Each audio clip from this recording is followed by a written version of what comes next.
As you played Assassin's Creed Odyssey, you most likely wondered how the game's locations look like today. What is still standing? Can I visit them? I traveled to the city of Athens, and in this video I'm going to show you how the Acropolis looks like in today's Greece. The Acropolis is the most famous location in Athens, and it's amazing how it can be seen from different places across the city, and there are two great spots to view it from afar: Areopagus Hill and Philopappos Hill. In the game, however, only Areopagus Hill is included. Upon reaching the Acropolis, the first thing to see is the Propylaea, ceremonial gateway to the rest of the site. On the left side, there is a monumental stone structure, pedestal of Agrippa. Since this was a later addition by the Romans, it is not included in the game. On the right side, we see the Temple of Athena Nike. This temple can be explored in the game, but is not accessible to visitors today.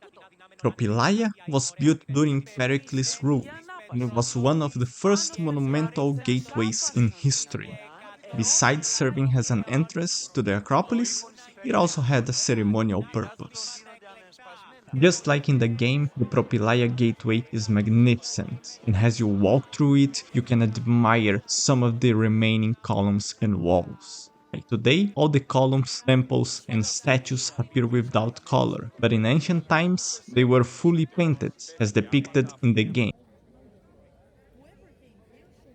Finally, we are inside the Acropolis. On the right side stands the famous Parthenon, and on the left, the Erechtheion. The reconstruction is amazing, and Odyssey fully captured the grandeur of this place. The huge statue of Athena seen in the game truly existed, but unfortunately it has long since disappeared. It was made of bronze by the sculptor Phidias, who we met in the game, and it stood here for approximately 1,000 years. The Parthenon is massive. Even with its missing parts and scaffolding, it is still breathtaking to see it with our own eyes.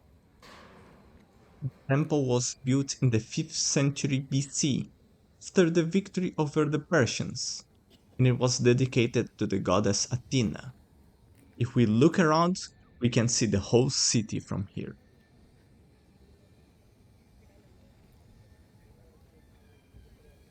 It is also impressive how well it was reconstructed in Odyssey, although I have the impression that in the game it's even larger than it really is.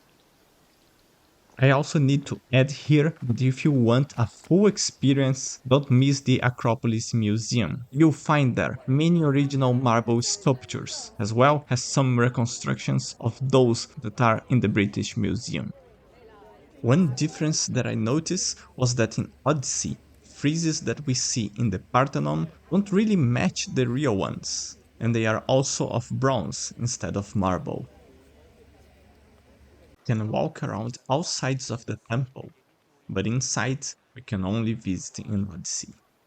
Behind the Parthenon is quite empty today, but we can imagine how richly decorated it once was thanks to the game's reconstruction. Bright areas visible today on the facades and columns are the result of restoration work using new marble pieces, which contrast with the original marble. Today, the area between the Parthenon and the Erechtheion is quite open. In the past, we would see a sanctuary dedicated to Zeus and an altar to Athena. Even today, it still looks incredibly impressive, and it's so good to see what still stands after visiting the Acropolis so many times in Odyssey to complete quests, to simply admire how the world might have looked back then.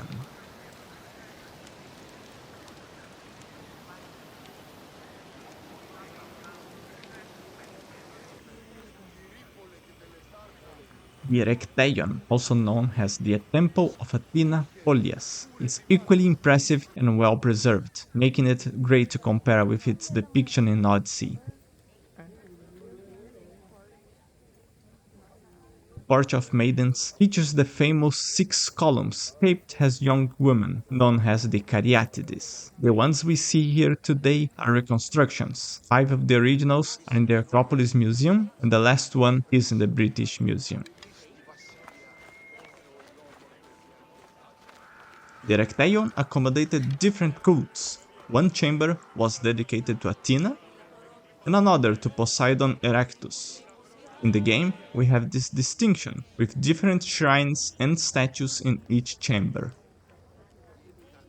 Between the Parthenon and the Erechtheion, close to the Porch of Maidens, we see some foundation ruins.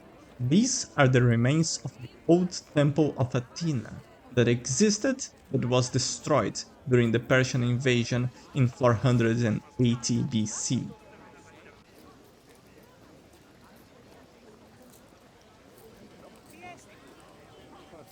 Now it's time to leave the top of the Acropolis and move to the south slope. There we encounter the Odeon of Agrippa. This structure does not appear in the game, as it was built later by the Romans. Continuing on this side of the slope, we see in the game the Temple of Themis, of which only a few ruins remain today.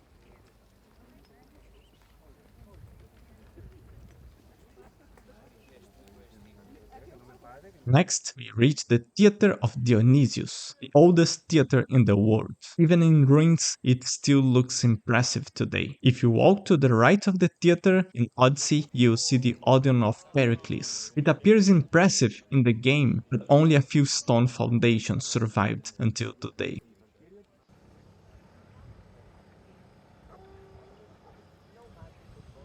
The Acropolis is astonishing, and it's completely understandable why when we think of Greece, this is one of the first images that comes to mind. But Athens has other sites to visit besides the Acropolis, and my next stop is in the ancient Agora, but this will be in another video. If you like this video, don't forget to subscribe to the channel for more Assassin's Creed content and to follow me for the rest of my trip. Let me know in the comments if you visited the Acropolis and what you think about it. Thank you for watching and see you next time.